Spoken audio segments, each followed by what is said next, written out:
what justice is and how that all plays out in the US. So, Ivan, could you tell us a little bit about yourself and what you do? Sure.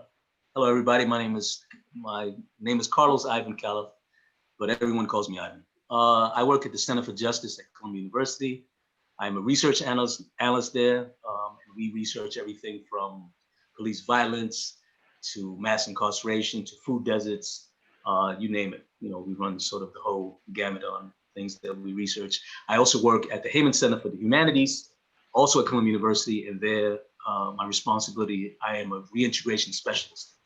And my job is to help folks who have been formerly incarcerated and are making the transition home from prison or from jail and want to pursue higher education. We have a program at Columbia called the JIE program, which is the Justice and Education Scholars Program. And it allows folks who have been formerly incarcerated to take accredited college courses at Columbia University. So the folks who come through that program, and if they need help outside of academia, that's where I come in. If they need help with housing, employment, whatever host of issues they might be dealing with, it's my job to help them sort of make that transition from prison or jail home as seamless as possible. I'm also on the advisory committee, Carnegie Hall. I'm a musician. I'm part of the advisory committee, the Musical Connections Advisory Committee, and there we sort of put together we put together schedules and syllabi for the folks who are incarcerated. So the Carnegie Hall program sends these world-class musicians inside the prisons to teach the folks inside how to play instruments, how to read and write music. Just an amazing program. And it's part of my responsibility to sort of put together the programs that are going to go inside the prisons and review the music that's coming out, and maybe even play the music that some of the folks inside have written. So that's me hogging the mic. I'll drop the mic now. Bam. Well, that's super interesting. I think. Sorry, wait. Just like one thing that I didn't like. I don't know if I heard it right, but you said like you research like food deserts. Is that what you said? Can you explain that? I've never heard of that before. Yeah, that's good. I'm glad, because I was the same way a couple of years ago. So food deserts are pockets or areas in Black and brown communities and in rural white communities that have little to no access to fresh fruits and vegetables. So I live in the South Bronx in New York City. So for a very long time, and it's starting to change little by little as people are becoming more aware and more knowledgeable about food deserts. So for a very long time, it was difficult for folks where I come from, where I live, to find fresh fruits and vegetables. However, food deserts are also called food swamps. So they're sort of two sides of the same coin. So food swamps are areas that don't allow folks access to fresh fruits and vegetables, but allow folks access to foods that are no good for you. So in my area, there are about 30 fast food restaurants. There's the McDonald's, there's the Wendy's, there's the Burger King, there's the pizza place, there's the chicken place. You can find fast food all over the place, but it's difficult for me to find a tomato, a carrot, fruits that are beneficial, that are nutritional. So, and what research has shown is that these areas that don't have access to these fresh fruits, it does something to the, as we all know, if you don't eat properly, you don't give your body the proper nutrition, it does something to you cognitively, psychologically, physiologically, and emotionally, and a whole host of things. So these food deserts exist, and not just in New York City, across this country. They exist in pockets all over the place. And there's a movement, there's a huge movement to sort of fill those pockets up with gardens and a whole host of other things. So that's what food deserts are. It's just pockets in city areas and in rural areas that don't have access to fresh fruits, vegetables, or nutritional food. Yeah. So going off of that, oh, sorry, Kat, I didn't want to cut you off, but going off of that, so we were kind of, when thinking about justice and incarceration and kind of the disparities between Black and brown people and white people, and the rates at which they're incarcerated, a lot of the research goes back to these disparities before they're incarcerated, like socioeconomic disparities that lead them to having less education or less resources such as food and stuff like that. Have you ever been involved in, like, I know you were talking about you do research about all that kind of stuff, so could you maybe go a little more in depth and kind of talk about your perspective and research about that? Sure. So first, let me give you a little context. Three things. So I like to set it off this way. So three things you probably can't tell, hopefully can't tell by looking at me. So first of all, I'm about 5'3". I'm really short, about 5'3", but I've got a mean jump shot. I just like to set off that my jump shot is like really, it's a work of art. Stephen Curry, that type of thing. That's me. Yeah. Number two, I've probably read over 3,000 books in my entire life, and counting.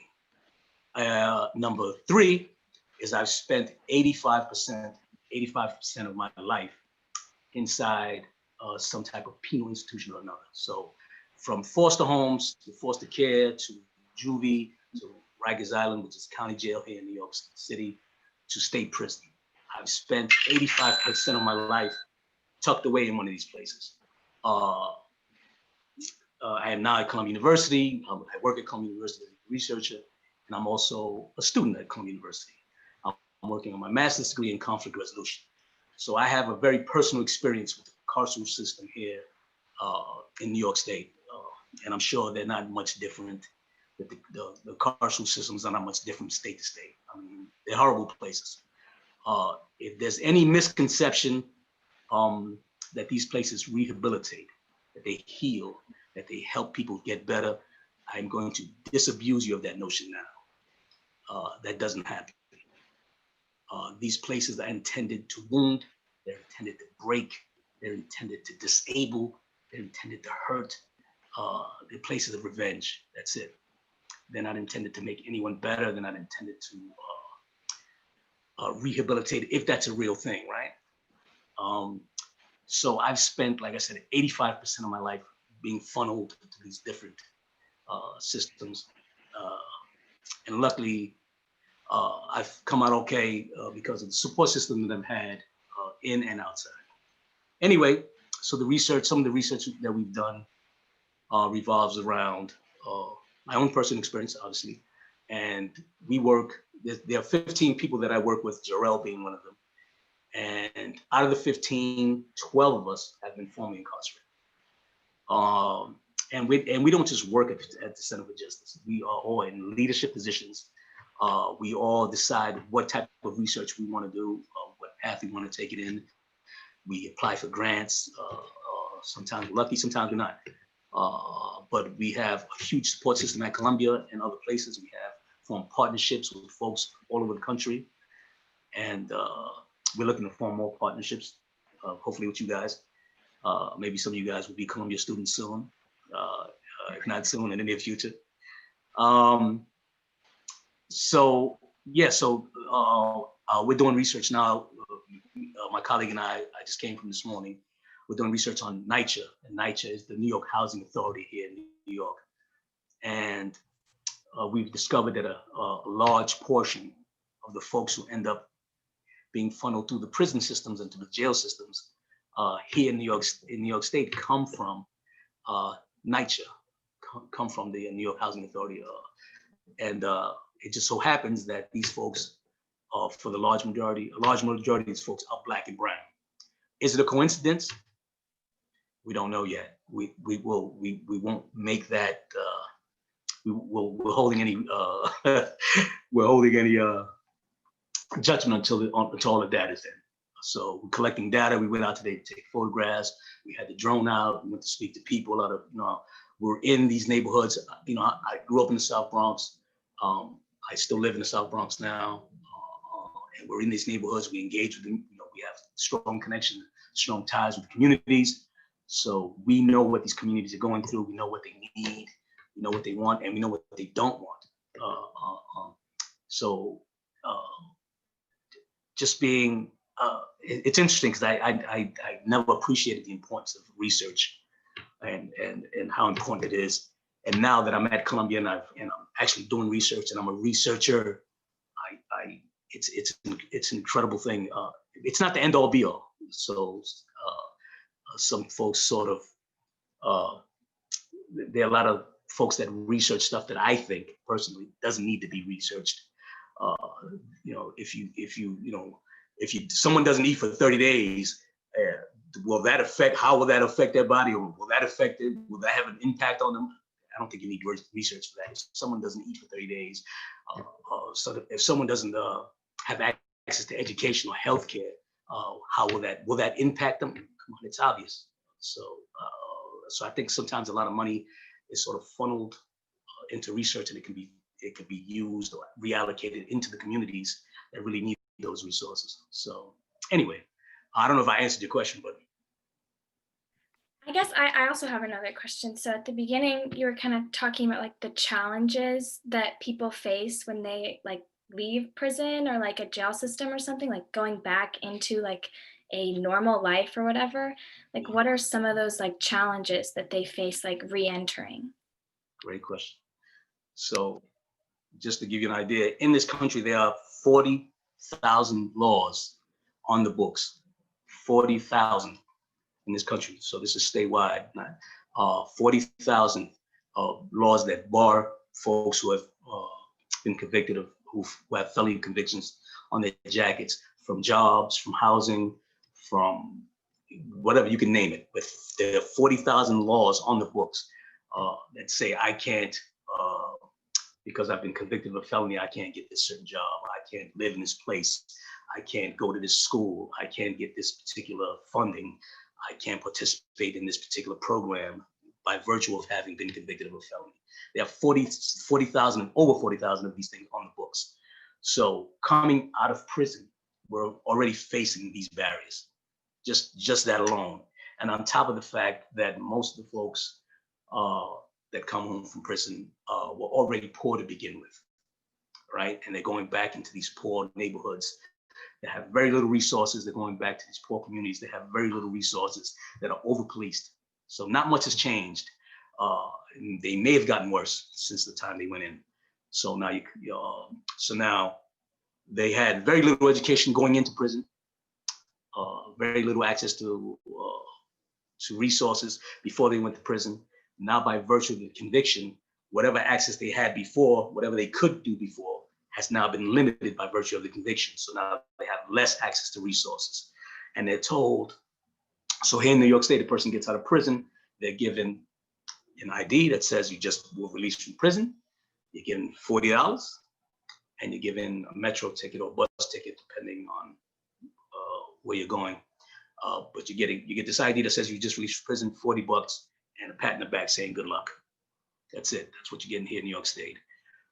So for a person who's done 5 years, 10 years, 20 years, I've been home now going on 3 years. I did 20 years. So for a person coming home after 20 years, a ticket, an ID that says you were just released from prison at $40, it's probably not going to get me very far.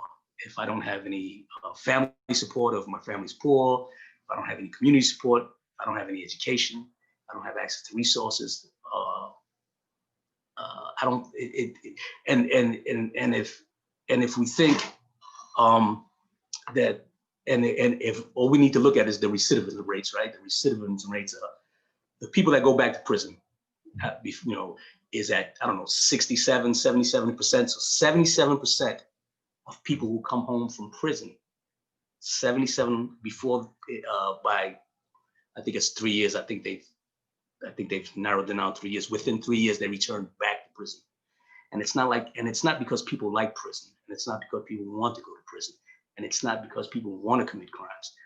I don't know you guys. I don't know about you guys. I know when I was a kid, I've never in my life heard, like when I was a kid, I wanted to be an astronaut. And all the kids that I knew wanted to be a fireman, they wanted to be a baseball player, they wanted to be whatever, football player. I never met a kid that said, you know what, I want to rob banks when I get older. I want to sell drugs when I get older. I want to kill someone when I get older. I've never heard anyone say that, right? We all aspire to be something great, something big, something huge. So we have to wonder what happens between what we, what we dream of when we're kids and what we become when we're funneled to the system, or what we become when we get older. What happens? What happens to us? Yeah. And it's tough coming out of prison. It's really rough. And then they expect folks to come out of prison to sort of exist. I don't know if exist is the right word. But coming out of prison to sort of get a job, you'll be okay. Just keep your head low. Don't even worry about it. And, you'll be fine. It's not that easy, man. These barriers are real.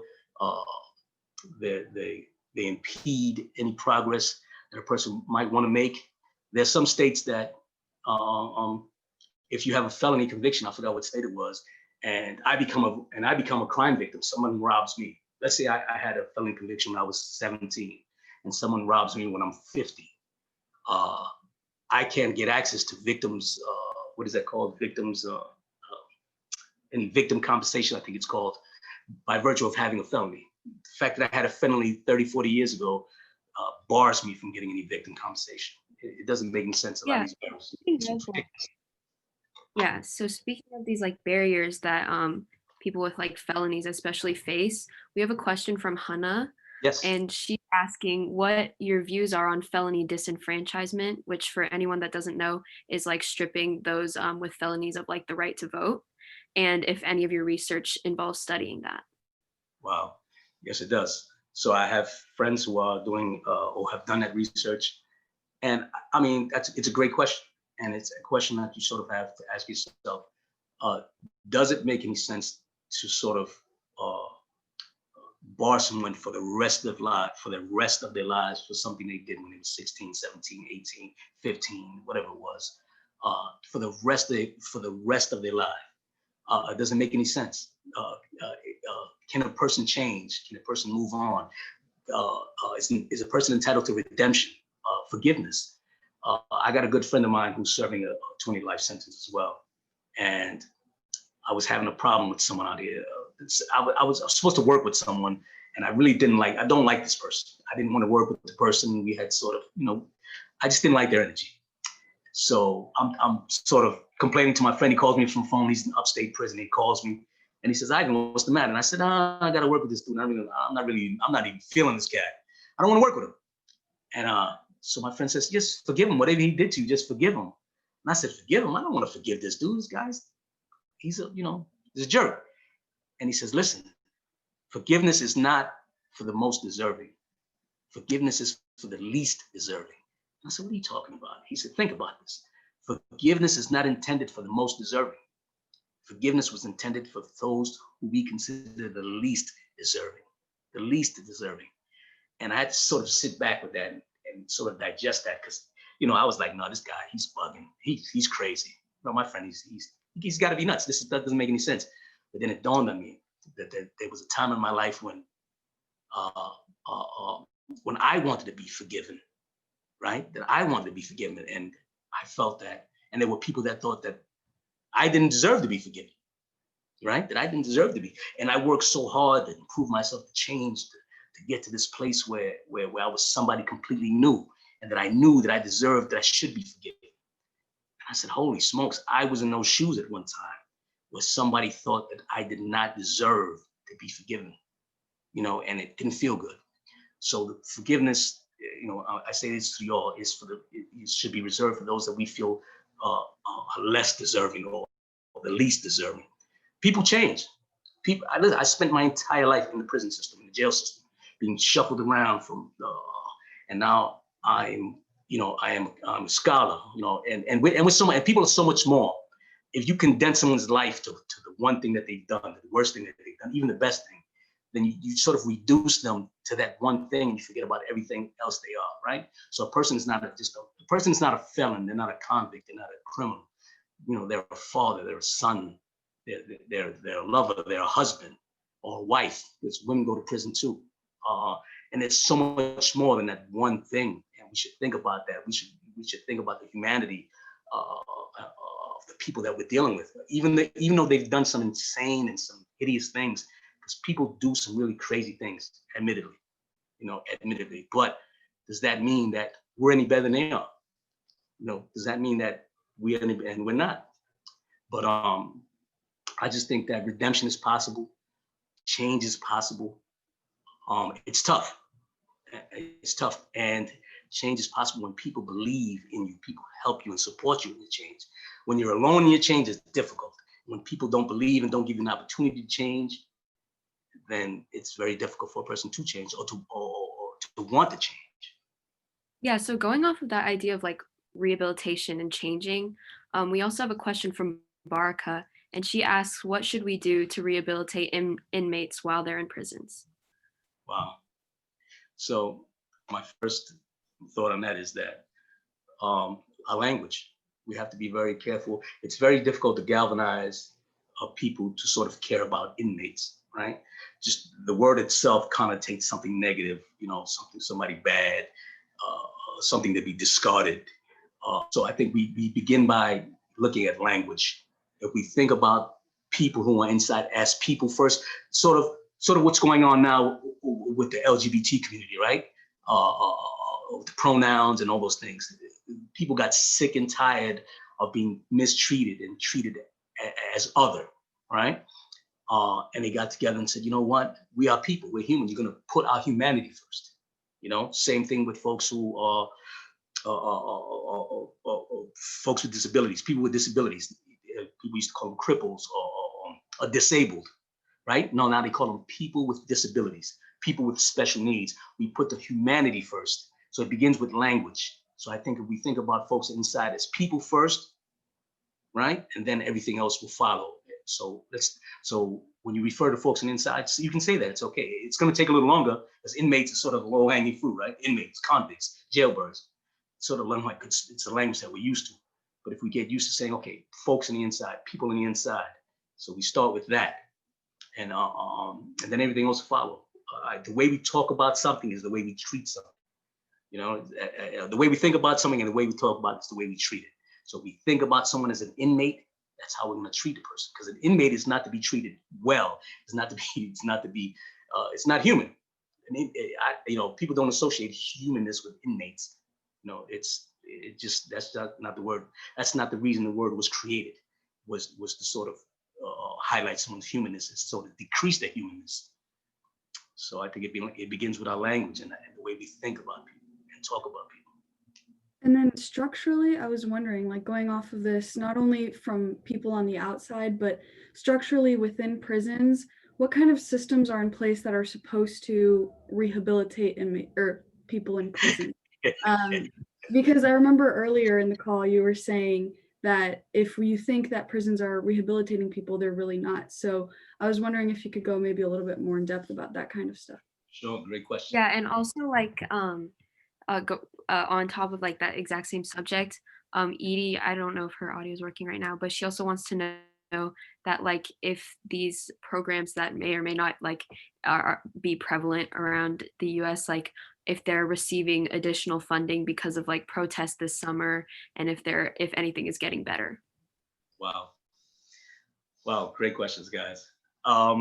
Guys, don't be afraid to say, I know people say this all the time, but this is real talk. Don't be afraid to say anything wrong or say anything out of place. We're having conversations here and we're learning from each other. This whole process is about learning. So there's no saying something wrong.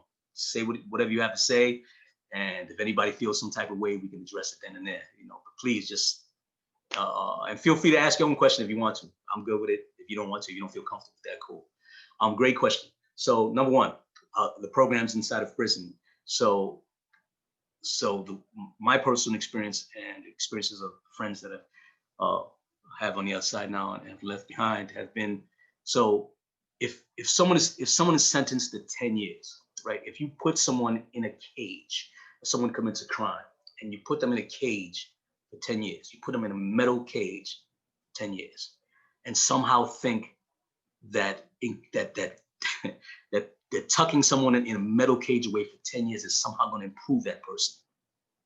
It's sort of to engage, it's sort of, you're engaging in madness. To tuck a human being in a cage for 10 years and think that person is going to come out of that cage better somehow is craziness. If you think about it, just on its face, without research, without anything else, just think about it. We're putting something, a human being, a living organism, in a cage for 10 years and think that somehow this thing is going to be improved when it comes out. Somehow it's going to be better. It's crazy. So my experience has been that I was fortunate enough to land in prison. I've been in numerous prisons in New York State at Sing Sing Correction. I don't know if you guys have heard of Sing Sing. It's a notorious prison. It's where they used to kill, when New York State had the death penalty, they used to kill folks who were sentenced to death at Sing Sing Corrections, where they had the electric chair. So the state used to murder folks who were incarcerated, who were sentenced to death at Sing Sing Correctional. They no longer do that. So anyway, so Sing Sing Correctional is also famous now for having the most amount of programs. It's available out of all the state prisons in New York State. And what I mean by programs, it's anywhere from the music program that I just spoke to you about to RTA, which is a program called the Rehabilitation Through the Arts, which is sort of like a theater where a performance thing with folks on the inside get to put together these amazing plays, anywhere from Shakespeare to Mice and Men, and perform them in front of audiences. So they also have parenting programs, anger management programs, welding classes, welding vocational classes, just a whole range of programs that are available to folks, so folks can, first of all, stay busy, and second of all, learn skills that they can use when they get out, practical skills. I left prison after 20 years not knowing how to use a computer, like zip. In the 3 years that I've been home, I've been able to, I've been learning, trying to master the Zoom stuff and all this computer stuff, the phone stuff. I still struggle with it. But you have folks leaving prison after 20, 30, 40, 50 years, not knowing how to use a computer. And we're in a world that if you don't know how to use a computer, you're 600 years behind. Literally, you're almost 600 years behind. And we're thrusting people out with 40 bucks in their pockets into a world that is so far ahead technologically, and they're so far behind technologically that the New York State prisons are doing that are tucking these people away for 10, 20, 30, 40 years is actually hurting them. And that's what it's intended to do, though. I mean, that's what prisons are intended to do. So the prisons that have the most programs available, the prisons that offer the most to the folks who are inside, those are the ones that are sort of seeing these types of success stories, right? Because right now, Sing Sing also has a college program. It's one of the few prisons in New York State that has a college program. And the college program itself, I think it has over 1,200, maybe more, graduates, people who have graduated from the program. And it has a less than one, I want to say this a few times, it has a less than 1% recidivism rate. So less than 1% of the people who have gone through this program, who have completed this program, return back to prison.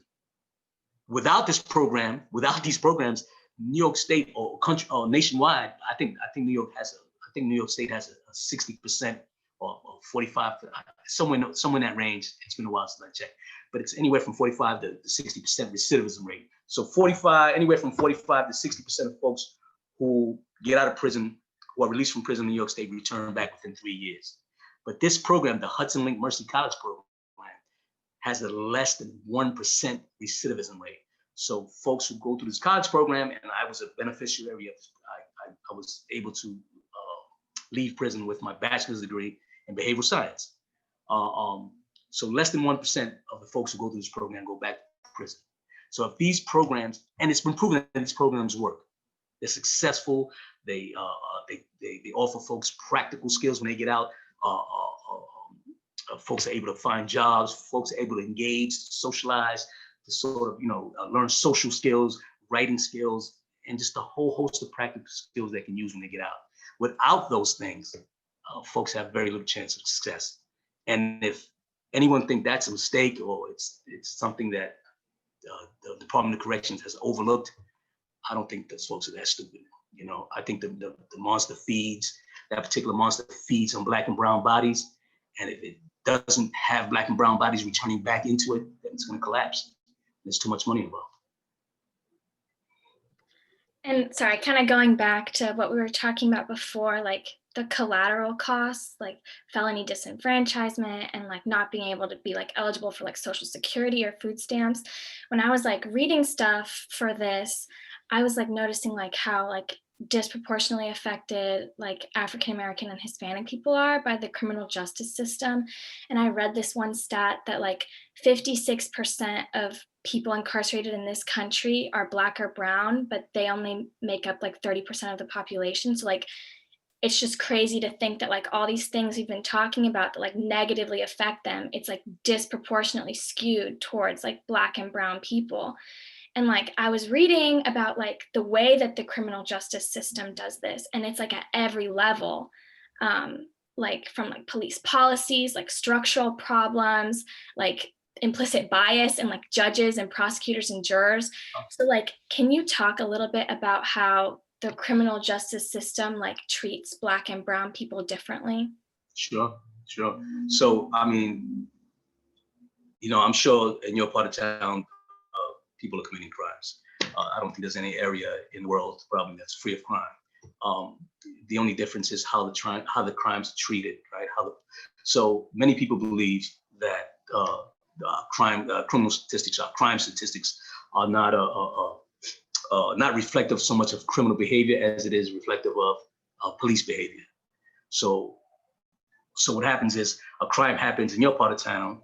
Someone that looks like you commits a crime, gets completely different treatment from someone like me. So if I commit a crime in your town, there'll be a different treatment for me than if you were to commit a crime. So it happens all over the country. The same exact crime. One person is brown, the other person is white. Completely different treatments. Completely, it could be the exact same crime, and we saw it happen with the crack laws when crack was usually associated. Crack cocaine was mostly associated with Black and brown communities, and powder cocaine was mostly associated with white communities. So and they treated crack possession 100 times more harshly than they did cocaine possession, because of the fact that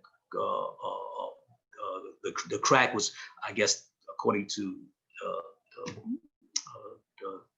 law enforcement, crack was more readily available in Black and brown communities. So people were sentenced 100. So if a person was caught with 1 gram of cocaine, as opposed to 1 gram of cocaine, 1 gram of crack cocaine, you might get a year. And if I got caught with crack cocaine, I will get 10 years. I'll get 10 years. So those disparities, I'm sorry, I got so many thoughts running around in my head, right? And I get really emotional when I think about some of these things because it's crazy. But I mean, and I'm not saying that, and I just want to sort of take a step back. So folks are committing crimes, and I'm not saying that Black and brown folks are not committing crimes. That's not what I'm saying, and I'm not saying that people are not getting hurt or whatever the case may be. It's the treatment it's the different treatment that we get once we step in that courtroom. Or police officers have a lot of discretion, right? So you might get caught with a joint, the police will tell you, hey, get out of here. Yeah, I don't want to see you. I get caught with a joint, I'll get the handcuffs thrown on me. They might beat the crap out of me, take me to the system, and I might get 6 months for possession of a joint. Why the different treatment? Who knows? You know what I mean? Who knows? Is it the color of my skin? Probably. Probably. That's probably the reason why it's happening. But I think that I'm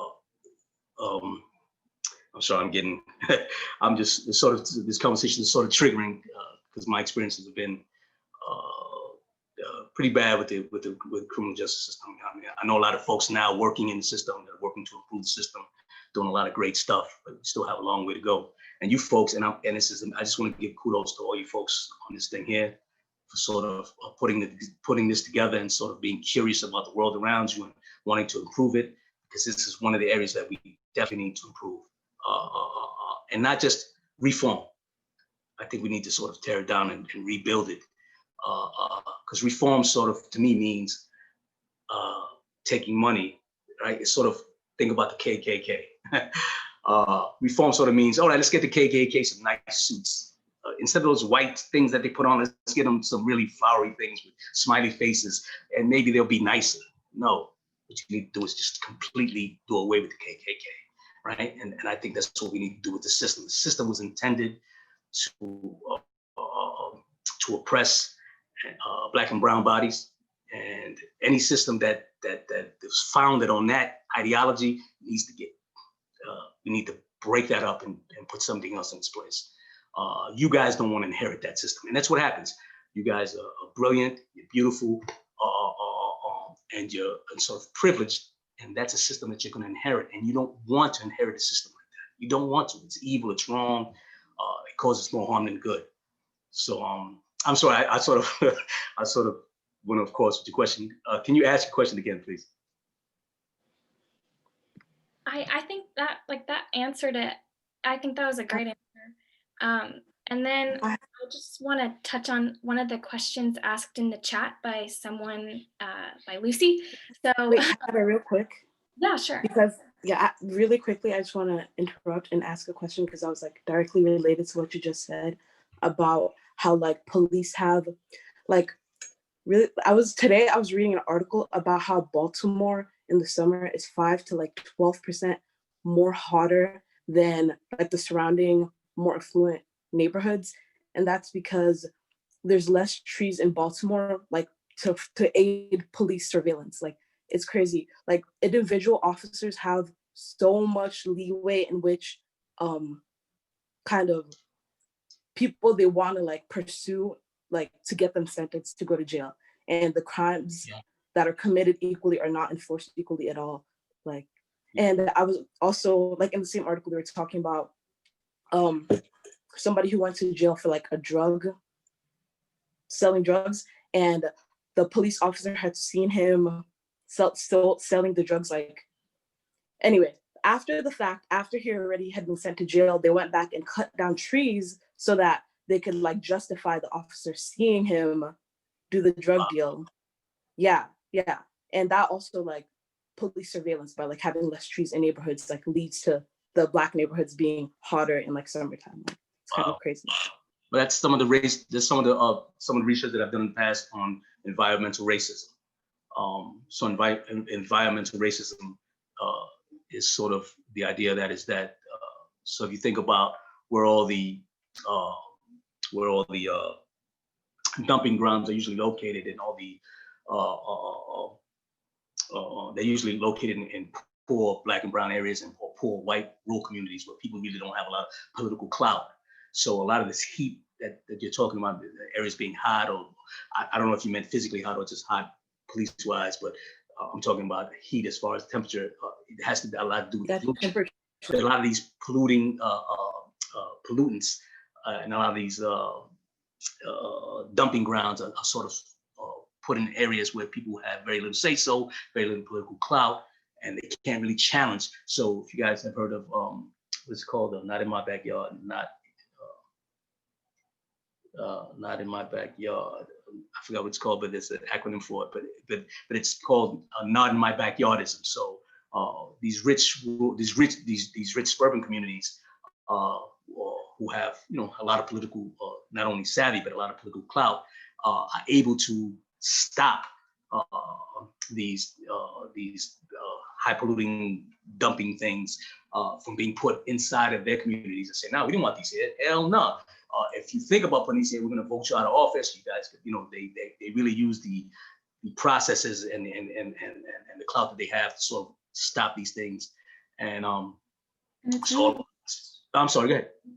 I was going to say, it's really interesting how this conversation has progressed, that everything is linked to each other, because we're talking about, over policing in poor neighborhoods, and then the disenfranchisement of people have recently come out of jail. And now we're talking about how, because these communities don't have enough political power, they can't do anything about the environmental racism that affects them. And it's really interesting how it's kind of all these different layers of structural and systemic racism leading up to kind of the mess that is our criminal justice system, or justice in general, just as a term of society, you know, like how is it fair that these people don't have access to a environmentally clean, you know, less polluted area than others just because, you know, of all of those other factors that are interrelated. So I just think that's really Yeah. interesting. Good point. Good point. And you're right. It is, and it's these structures that sort of work together. They work in tandem. They collude. This sort of to create these. So you create. So they create the environment. They create these environments. These environments that make people sick. They don't allow people access to housing. They don't allow people access to social mobility. Any any type of upward mobility, right? So people get stuck in these areas, and these areas become sick, they become unhealthy, and then people commit crimes, and then crimes are committed. I mean, crimes are committed anyway, but then you over police these areas, right? You send police into the area to occupy these areas, and you incarcerate. There was a research study done by a young woman, I forgot her name now, but it was called the $1 Million Blocks. If you guys get a chance to look it up, it was called the $1 Million Blocks. And what this lady found, she was doing research, what she found was that here, I think she did it. I think the study was done here in New York City, New York State. But what she found was that most of the folks that were being sent to upstate prisons came from 5 general areas in New York City, 5 specific areas. And what she found is that law enforcement was spending up to $1 million per person, right? So when she averaged out $1 million to incarcerate, to surveil, to lock up, and to incarcerate people from these neighborhoods per person. They were called $1 Million Blocks. It's an incredible study. I suggest everybody check it out if you get a chance. And you think about the type of money that the government has to throw around, and I mean, and what can be done with that money? You know, how much good can be done with that money besides surveil, incarcerate, and lock people up? I mean, and very often for very minor crimes. And I don't want you to think for a second that because there's this dichotomy between good crimes and bad crimes, between violent and non-violent, right? No one wants any crime to happen. I think we can all agree on that, whether it's violent or non-violent. But for some reason, people feel there's this narrative that folks who commit non-violent crimes should have access to all these programs and should have access to these rehabilitative processes that will help them reintegrate, and that people who commit violent crimes should spend the rest of their lives in prison, right? But if you know, anyone who commits a crime, it doesn't matter what kind of crime, it's sort of on the fringe, right? They can be pulled back. No one wants to commit crimes. No one, and I'm gonna repeat that, no one aspires to be a criminal. No one aspires to break the law to commit crimes. Very often these things are crimes, economic crimes. People are desperate, they're angry. When you don't have education, when you don't have resources, when you don't have proper nutrition. I was living in the streets so many years ago when I was a kid. So I was about 12 years old. The first time that I ever got arrested when I was 8 years old. But I was 12 years old. I'm living in the streets. I'm homeless. I ran away from one of the foster homes that I was living in. And a guy comes up to me and he says, hey, shorty. That was always a little guy. He goes, I'll give you $100 if you take this bag down the block. I said, $100? Now, I'm 12 years old. To a 12-year-old kid, $100 is $1 million. I hadn't eaten in a couple of days. I'm living in the streets. I am in bad shape. 12 years old. It sounded like he said, I'll give you $1 million. I said, holy smokes, $100.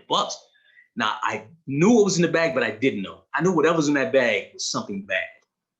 You know, I didn't know the specifics of what was in the bag, but I knew it wasn't something good. And I knew this guy always had money, and these guys always had these fancy cars and whatever. And I said, hell yeah. Took the bag, took it down the block. He gave me $50. He said, the other guy at the end there will give you $50. Cool. I took the bag down the block, knocked on the door, gave the guy the bag. The guy says, did the other guy give you $50? I said, no, he didn't. He said, he didn't give you $50? Nope. So he gives me $100. So now I got $150. I'm a 12-year-old kid. I haven't eaten in 3 or 4 days. I got $150 in my pocket. More money than I've had in my pocket probably my entire life. I ate till I vomited. I went to one of these Chinese stores and I bought whatever I could think to buy. I ate till I threw up. I was so hungry that I gorged till I threw up. Um, and I realized that that I had to that I had to do whatever I had to do to survive. So survival doesn't really necessarily have a moral compass, as my friend Robert Wright likes to say. When you need to survive, when you're trying to survive, you're not really thinking about morality. You're not thinking about integrity. You're not thinking about, you just want to put food in your belly. You don't want to be cold. You don't want to sleep in the streets, and you don't want someone to do something to you. You don't want to be harmed. So whatever you have to do, whatever a person has to do to satisfy those things, you're gonna do. I know I did. I didn't want to do those things. I didn't want to do anything. I've never in my life wanted to commit crimes. I've never wanted to hurt anyone in my life. But it was things that I thought I needed to do at that time. With the knowledge that I had, with the skills that I had, with the options that I had, those are the things that I thought I needed to do. I thought I didn't have a choice. And for the most part, I didn't. So I think what happened with me with education, and that's one of the things about programs, we spoke about programs, is education sort of opened up those doors for me, right? It gave me options, right? I said, holy smokes, it let me see the world differently. I'm sorry, that's my son calling me. It let me see the world differently. It let me react to the world differently. It let me see that I could learn skills to sort of take me out of this place that I was in and put me somewhere else. That's why education is so important, and that's why they deny so many. That's why during the times of enslavement, they refused to allow the folks who were enslaved to be educated, to learn how to read and write, because there's power in that. There's power in it, and that still happens in Black and Brown communities. The educational systems are so poor and so underfunded that for the most part, it's constructive denial of an education, and because they understand the power of that. Mm-hmm. So once a person becomes educated, you not only do you know better, but you can do better, and I think that's the purpose. And like now that like what Edie was saying about how like they spend money on stuff like over policing or like filling prison systems, and like they could be doing stuff like youth groups or like stuff like that, or like education systems or like different ways to like re-enter society. Like that's really sad that our prison system uses money to put people away instead of like helping people not get to that point or helping people get out of that place. Like that's really sad. Yes. I was just going to say thank you so much for sharing with us your story and all the personal things, but also, from the perspective of your research and all your time that you've spent learning about these things, not only from your own life, but from your research that you've done. And we just really, really appreciate you spending this time with us. I know it's probably something you're so passionate about. It's clear that you're really invested in all of these programs. And I think one big takeaway before we end is that, like you said, we need to think about these people as people first. There's little kids that don't have other options, or even adults that feel like they've given everything they could to their families and it's not enough. So I think definitely in terms of education, like we're learning so much from you, and thank you for giving us your time today. We really appreciate it. Absolutely. Thank you guys. Listen, I wish they would give you guys the money so you guys could sort of run the world. You guys are doing amazing work. I appreciate you guys. Thank you for this. Keep it up. Good luck in your futures. You guys are gonna be amazing. I wish I could see all your faces. I'm sorry that you guys all you guys got your cameras off. Good luck to everybody. Everyone turn on their camera for a second, and I'll just take a quick picture of all of us. Yeah, and we can just say bye after that. Yeah. Thank you so much for coming, you guys, too. We really appreciate, this is a cool conversation to have in the group. So. Hi, everyone. Yeah, hi, guys. Hey, what's up, everybody? Okay, I'm just doing like 2 people. All right. And let's go, Andre. Ruth, come on, Andre. Ella, let's go, Ella. All right. Okay, everyone smile. There you go. All right. Thanks, guys. Thank you so much for coming, everyone, and we'll see you at the next conversation topic. Fantastic. Bye. Have a good night, guys. Bye. All right, later, y'all. Bye. Thank you so much.